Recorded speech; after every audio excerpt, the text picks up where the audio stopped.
Okay, so if you've ever gone from working on your own solo project to jumping into a big team code base, you know the feeling.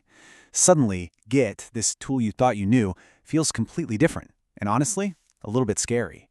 So in this explainer, we're going to break down how to actually work together in Git without all the chaos, and it's probably not about the things you think. Yeah, that first time you see a shared repo, it can be a real shock to the system. You know, your solo project, it's this beautiful, clean, straight line of commits. But the team project? Whoa, it looks like a tangled bowl of spaghetti. All these branches, merge commits, conflicts, and suddenly the stakes are so much higher. Every push feels like you might be breaking something for the entire team. But here is the big secret, the thing most people miss. Most of the time, these problems aren't really about Git at all. They're not technical. They're about people. They're coordination problems. Think about it. A massive merge conflict, a branch that's been sitting around for weeks. These are symptoms of a breakdown in communication, not a failure to understand some obscure command. So let's dive into the number one place this friction happens, the pull request. We tend to treat it like this boring chore we have to check off a list. But what if we reframed it? What if it was actually the most valuable conversation your team could have about your code? I mean, we've all seen it, right? This massive PR lands in your queue. The title is super vague, there's zero description, hundreds of lines of code have changed, and then a teammate just slaps a quick LGTM on it, looks good to me on it, and it gets merged. Was that a real code review, or did we just rubber stamp it? And that's the problem. See, most PRs are designed to be merged. They're not really designed to be reviewed. And that's such a huge missed opportunity. This is your best chance, your first chance to catch not just little bugs, but major design flaws, security holes, or code that's going to be a total nightmare to maintain down the road. So, how do we fix this? What makes a PR actually reviewable? Well, it really comes down to four key things. First, a specific title. Not payment stuff, but something clear. Second, a helpful description that answers three basic questions. What does this do? Why are we doing it? And how can I test it? Third, commits that actually tell a story, so a reviewer can follow your thought process. And finally, and this is a big one, a human scale size. If it's going to take someone an hour to review your PR, it's not a PR. It's a project. Break it down. Okay, so your team is now creating these amazing, thoughtful pull requests. That's awesome. But there's another monster lurking in the shadows. And that's the pain of a branch that has drifted miles and miles away from the main codebase. We call this the drift problem. On day one, everything's great. Your branch is fresh. But then a few days go by, other people merge their work into main, and the gap starts to widen. By the time you're ready to merge 2 weeks later, boom, you're hit with this massive, painful merge conflict. The lesson here is pretty simple.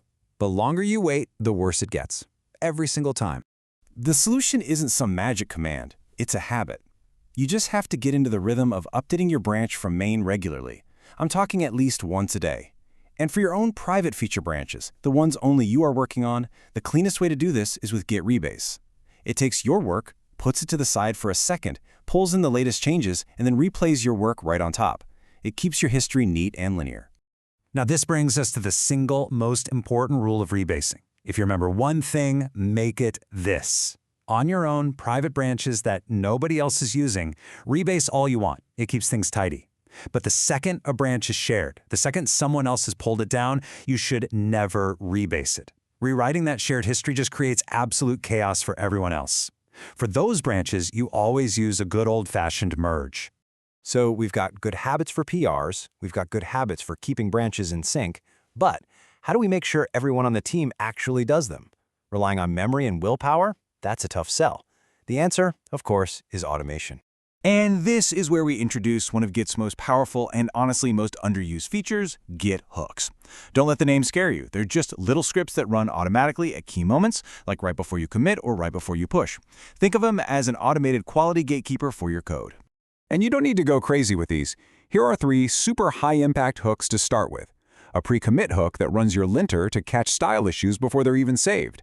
A commit message hook to make sure nobody can commit with a message like stuff, and my personal favorite, a pre-push hook that runs all the tests, making it literally impossible to push code that breaks the build. These hooks make doing the right thing the easiest thing to do. Okay, let's tie all of this together. We've talked about better PRs, rebasing, and automated hooks. All of these technical practices, they're really just pointing to one big central idea that will completely change how you think about Git. And that big idea is this. Using Git on a team is a form of communication. It's not just version control.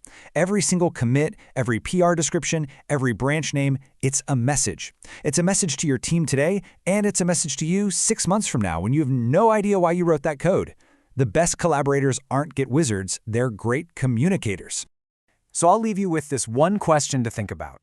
Right now, is your Git workflow a monologue, where you're just sort of shouting your changes into the void, or is it a thoughtful conversation? A conversation with your teammates and with your future self? Because making that shift from monologue to conversation, that's the real key to collaboration that doesn't create chaos.